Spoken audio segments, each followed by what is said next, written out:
देश में 3 नए कानून लागू हो चुके हैं, जिसको लेकर एडीजी भोपाल जयदीप प्रसाद ने विस्तार न्यूज से खास बातचीत की। उन्होंने कहा, नए कानून के तहत पीड़ित के बयानों के वीडियो रिकॉर्ड को भी मान्यता मिली है। हमारे साथ भोपाल में ADG in law and order के जयदीप प्रसाद हैं। हम उनसे बातचीत करेंगे और समझेंगे कि देश भर में किस तरह से और मध्य प्रदेश में खासकर जो दूरस्थ इलाके हैं उन पर कैसे इस कानून का फ़ायदा पहुंचेगा लोगों तक, और इनकी खासकर जानकारियां तक कैसे पहुंचेगी कि ये कानून इस तरह से इसका बदलाव किया गया। देखिए, मध्य प्रदेश पुलिस में हमारे कर्मचारी और अधिकारियों को हम लोग पिछले 6 महीने से लगातार ट्रेनिंग दे रहे हैं। साक्ष्य कैसे हम कलेक्ट करेंगे, इलेक्ट्रॉनिक साक्ष्य कैसे कलेक्ट करेंगे, इन सब में विस्तृत उनको जानकारी दी गई है। क्या बदलाव हुआ अभी तक? देखिए, जैसा पहले बताया कि आईपीसी की धाराएं बीएनएस में समाहित हो गई, इंडियन एविडेंस एक्ट की धाराएं जो हैं बीएसए में आ गई, भारतीय साक्ष्य अधिनियम में आ गई। तो जो भी अपराध होते हैं इन सब के दायरे में रहेंगे और जो धाराएं लगेंगी वो नई न्याय व्यवस्था के तहत लगाई जाएंगी। बयान से पलटना मुश्किल होगा, क्योंकि आप कैमरे में बयान देंगे और वो एक डिजिटल एविडेंस होगा। ये थी हमारे साथ में ADG law and order Jaideep Prasad, जिन्होंने नए कानून को लेकर तमाम बातें बताई हैं। नए कानून को लेकर उन्होंने जो संशय वाले सवाल थे उनके जवाब भी दिए हैं। तो विस्तार न्यूज़ के लिए कैमरामैन दीपक के साथ जफर अशरफी, भोपाल। और इसी बीच इंदौर से आपको एक बड़ी खबर बता दें, युग पुरुष आश्रम में 2 दिन में 3 बच्चों की मौत हुई है। 4 बच्चे एमवाई अस्पताल में अभी भी भर्ती हैं। खून में इन्फेक्शन होने की जताई जा रही है आशंका। 12 साल के करण की सोमवार को मौत हुई। 7 साल के आकाश की मंगलवार को इलाज के दौरान मौत हुई। और यहाँ लाए गए थे बच्चे, अलग अलग जिलों से यहाँ बच्चे लाए गए थे। मल्हारगंज पुलिस बच्चों की मौत की जांच कर रही है। इस खबर पर पुनित विजयवर्गीय हमारे साथ लाइव जुड़ गए हैं, उनका रुख करूंगी मैं। पुनित, ये जो खबर है, जिस तरह से आश्रम में 2 दिन में 3 बच्चों की मौत, 4 बच्चे अस्पताल में भर्ती हैं, खून में इन्फेक्शन की वजह जो है वो बताई जा रही है कि इन्फेक्शन की वजह से इन बच्चों की मौत हुई है और ये बच्चे भर्ती हैं। किस तरह का इन्फेक्शन है ये? जी अंजलि, देखिए, इन्फेक्शन नहीं है। शुरुआत में ऐसा लगा था कि ये कोई ब्लड इन्फेक्शन है, लेकिन ये फूड पॉइजनिंग की वजह से हुई है। हम मौजूद है इस वक्त यहाँ पर, ये युग पुरुष धाम बौद्धिक विकास केंद्र है। यहाँ पर मानसिक दिव्यांग बच्चों को रखा जाता है। पूरे मध्य प्रदेश से लगभग 200 बच्चों को यहाँ पर रखा गया है।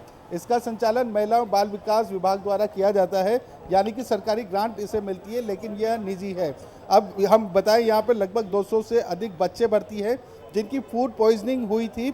उनमें 3 बच्चों की अब तक डेथ हो चुकी है और 12 बच्चे जो है वह अभी चाचा नेहरू अस्पताल में एडमिट है। यह जो मानसिक दिव्यांग बच्चों का आश्रम है, यहीं से लगा हुआ हॉस्पिटल भी है। श्री स्वामी परमानंद हॉस्पिटल यहाँ पर मौजूद है। इन बच्चों को शुरुआत में यहीं पर ही एडमिट किया गया था, लेकिन अधिक तबीयत बिगड़ने के बाद जब इन बच्चों को चाचा नेहरू अस्पताल भेजा गया, उसके बाद से हड़कंप मच गया।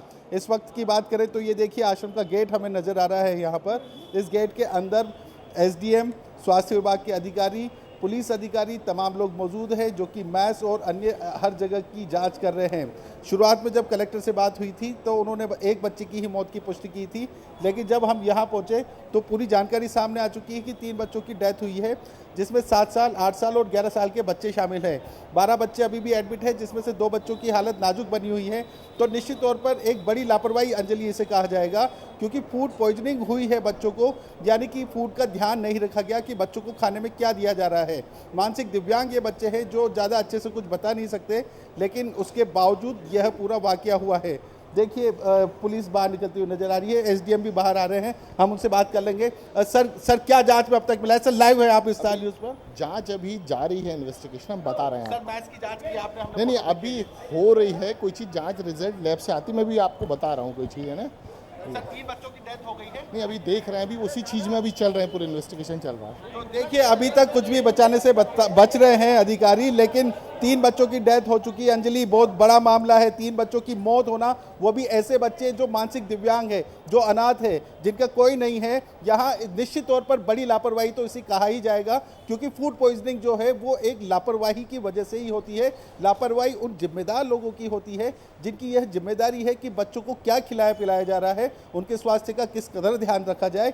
तो निश्चित तौर पर अब जैसा कि हमारी पुलिस से भी बात हुई है, तो पुलिस ने मामले में मर्ग कायम कर लिया है। तो अब इस मर्ग की जांच भी होगी और इस जांच में दोषी भी पकड़ाएंगे। अंजलि, बिल्कुल। तो पुनीत जिस तरह से बता रहे हैं कि जो अधिकारी हैं वो इस पर जांच कर रहे हैं और जो लापरवाही जिनकी तरफ से की गई है उन पर कार्रवाई भी की जाएगी। बहुत बहुत शुक्रिया पुनीत, तमाम जानकारी के लिए आपका। किसानों के लिए शासन कितने भी अच्छी योजनाओं के दावे कर ले, लेकिन जब वो किसान मंडी पहुंचता है तो उसके साथ छलावा ही होता है। एमपी की सबसे बड़ी मंडी गल्ला मंडी पर सुबह से किसान परेशान हो रहे हैं। किसानों का अनाज मंडी पर रखा हुआ है, अगर पानी गिरेगा तो किसान और परेशान हो जाएंगे। वहीं व्यापारियों और हम्मालों के बीच चल रहे तनाव के कारण किसानों को नुकसान हो रहा है, जिसके चलते किसान धरने पर बैठ गए हैं। तो देखिए ये तस्वीरें आपको एमपी के सबसे बड़ी मंडी कटनी से दिखा दे, गल्ला मंडी की ये तस्वीर, जहां पर किसान धरने पर बैठे हुए हैं। यहां पर किसानों का गेहूं तो पड़ा है लेकिन वो लेकर नहीं जा सकते, क्योंकि व्यापारियों और हम्मालों के बीच जो है वो लड़ाई चल रही है, विवाद चल रहा है। उसकी वजह से जो नुकसान है वो किसानों को झेलना पड़ रहा है। अगली खबर मैहर से है, जहां से 20 किलोमीटर सड़ेरा रामघाट में 200 साल पुराना चमत्कारी हनुमान जी का मंदिर है, जो रहस्यों से भरा हुआ है, जो आज भी मौजूद है और जिसकी पूजा करने मंदिर में मंगलवार और शनिवार को भक्तों का तांता लगा रहता है। ये आज से करीब बताते हैं बुजुर्ग सियाने लोग कि करीब 60 साल 70 साल पहले ये गिर चुका था एक बार। उस समय हनुमान जी वहाँ पीपल के वृक्ष के नीचे थे, मंदिर वगैरह नहीं बना हुआ था। तो ये गिरकर उनकी थोड़ी सी मढ़िया बनी थी, उसको तोड़ दिया था। फिर सब लोग मिलजुल के एक मंदिर यहाँ निर्माण किया गया। और इस पेड़ के विषय में ये है कि अब दोबारा फिर से ये पड़ा हुआ प्रणाम कर रहा हनुमान जी को, 2 बार प्रणाम कर चुका है। और इसी बीच रायपुर से आपको इस वक्त की बड़ी खबर बता दें, बीजेपी ने शुरू की है नगरीय निकाय चुनाव की तैयारी। राजधानी की चारों विधानसभा के बूथों पर काम शुरू हो चुका है। महासमुंद के पूर्व सांसद चंदूलाल साहू को ये जिम्मेदारी मिली है। लोकसभा में सभी बूथ में मिले मतों का रिपोर्ट बनाया जाएगा और ये शुरू भी हो चुका है काम इस पर। प्रदेश में बीजेपी के लगभग 25,000 बूथ हैं। तो आपको बड़ी जानकारी, बड़ी खबर दे दे, नगरीय निकाय चुनाव की तैयारी बीजेपी ने शुरू कर दी है रायपुर में। आपको बताएं कि राजधानी रायपुर में 4 विधानसभा की सीटें और सभी बूथों पर काम जो है वो शुरू हो चुका है। महासमुंद के पूर्व सांसद को राजधानी की जिम्मेदारी मिली है और लोकसभा में सभी बूथ में जितने भी मत मिले हैं इन पर एक रिपोर्ट बनाया जाएगा। बढ़ेंगे अगली खबर की ओर। देश दुनिया में पन्ना टाइगर रिजर्व बाघों की बढ़ती हुई संख्या के लिए जाना जाता है।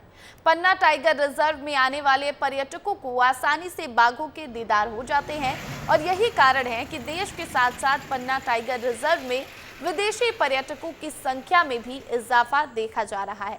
और इस बार सीजन में पन्ना टाइगर रिजर्व में रिकॉर्ड तोड़ आय प्राप्त भी हुई है।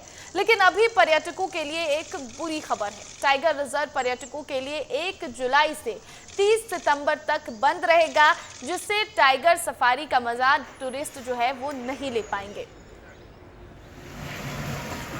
जैसे कि आपको विदित है कि संपूर्ण मध्य प्रदेश में जितने भी टाइगर रिजर्व्स हैं वो मानसून के लिए बंद हो जाते हैं। उसी तारतम्य में हमारे जो कोर एरिया है, हमारा मडला गेट है, हिनौता गेट और अकोला कोर का जो क्षेत्र है वो पर्यटन के लिए पूरे मानसून में बंद रहेगा, जो कि 1 जुलाई से हम 30 सितंबर तक इसको बंद रखेंगे।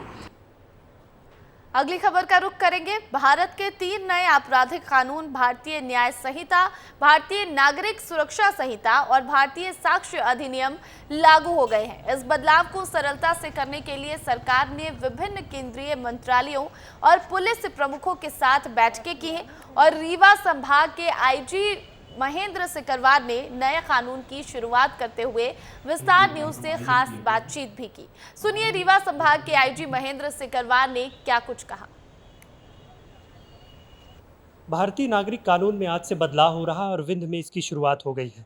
रीवा संभाग के आईजी हमारे साथ हैं। सर, कितना पुलिस विभाग अब बदला हुआ दिखेगा? पुलिस विभाग और सारी व्यवस्थाएं जो है अब नए कानून के मुताबिक काम करेंगी और जो है सब पारदर्शी होगा। इसमें अधिक से अधिक जो चीज़ें पहले समझ में नहीं आती थी वो सभी को समझ में आएंगी। और अभी जो है पुलिस के पास जहां एक तरफ कुछ अधिकार बढ़े हैं, वहीं पर कर्तव्यों को भी जो है कर्तव्यों का भान भी इसमें बताया गया है। जो लिमिट डिसाइड की गई है उस लिमिट में ही जो है विवेचना पूर्ण करना है, उसमें ही चालान पेश करना है और सभी चीज़ सुलभ न्याय होगा और जिससे सभी को न्याय मिल सके। ये पूर्ण रूप से भारतीय चिंतन पर आधारित है। तो लोगों में बड़ा कन्फ्यूजन है सर इस नए बदलाव को लेकर, क्या बदलाव होगा? तो क्योंकि लोगों के लिए किस तरह सहज बनाया जाएगा? लोगों को ये है कि सबसे बड़ी बात ये है कि आप इसमें एफआईआर जो है किसी भी जगह से बैठ के इसमें एफआईआर अब आप कर सकते हैं।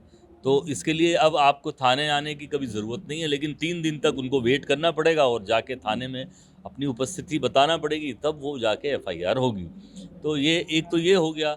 महिलाओं और बच्चों के लिए इसमें एक अलग से अध्याय जोड़ा गया है जिसमें महिलाओं और बच्चों के विरुद्ध जो अपराध होते हैं उनकी सज़ा भी बढ़ी है और कई चीज़ें इसमें नई जोड़ी गई हैं। बहुत सारी मॉब लिंचिंग है, सेडेशन है, ये सबको इसमें समेकित किया गया है। ठीक है। तो ये थे हमारे साथ रीवा संभाग के आईजी महेंद्र सिकरवार। स्पष्ट तौर पर कहा कि इससे लोगों को सुलभ होगा और ये जो नया संहिता लागू होगी उससे लोगों को भी आसानी होगी। वीडियो जर्नलिस्ट आशुतोष के साथ विवेक तिवारी, विस्तार।